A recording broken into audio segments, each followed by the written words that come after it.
know a secret. Miss Cronin loves Little Froggy books.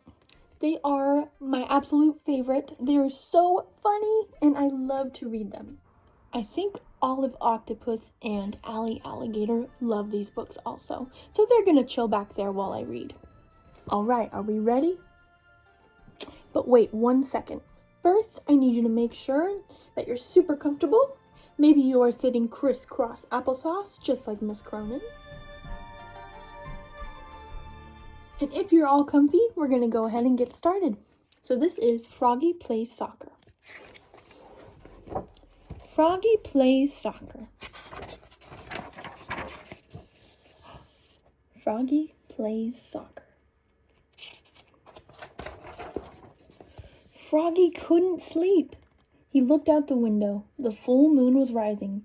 It looked like a soccer ball. "Tomorrow's the big game," he said out loud. "If we beat the Wild Things, we win the City Cup."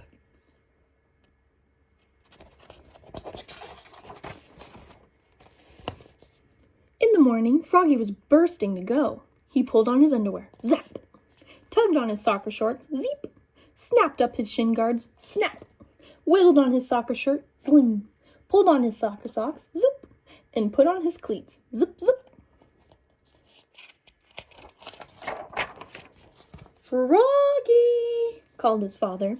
Froggy's father was the assistant coach. "What?" "Let's go. We'll be late for the game." Froggy flopped outside. Flop, flop, flop. "Remember," said Froggy's dad, "only the goalie can catch the ball. And you're not the goalie. Now repeat after me.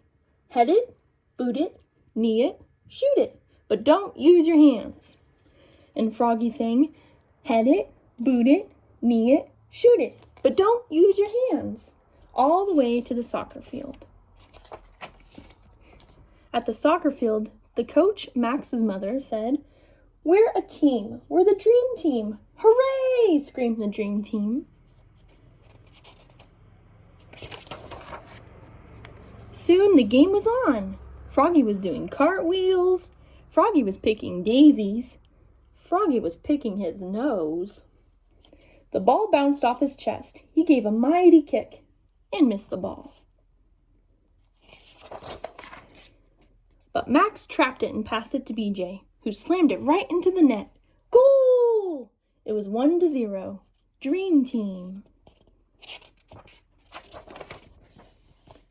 Again, the two teams faced off. The whistle blew. The dream team charged down the field toward the Wild Things.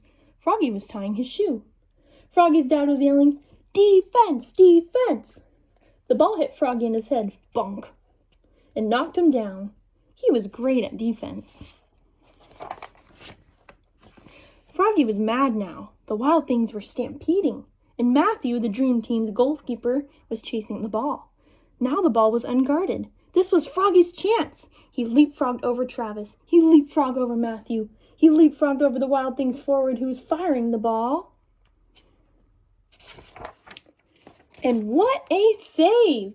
Froggy caught it right before the net. But uh-oh, he'd used his hands. "Oops," cried Froggy, looking more red in the face than green. He looked so silly the dream team laughed, but not for long. The penalty for using his hands was a free kick at the goal for the Wild Things. The Wild Things star forward kicked and scored. Now it was a tied game. But it wasn't over yet, and when there was 1 minute left, the crowd went crazy. The clock was ticking. The ball was coming right toward Froggy. "Froggy!" yelled his dad. "What?" But Froggy knew what to do. He jammed his hands in his armpits. He stuffed them in his pockets. He stuck them in his mouth. Then he power kicked the ball so far down the field that it bounced over the goalie's head. Smack into the goal. Yes! The dream team had won the City Cup.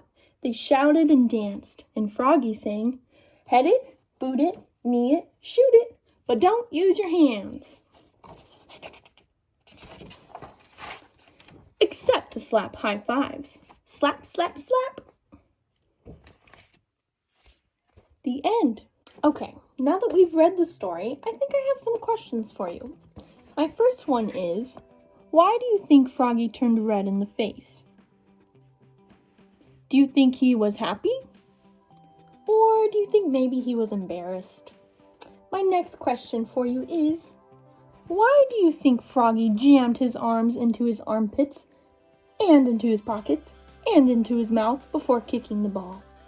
Do you think it's because his dad told him not to use his hands?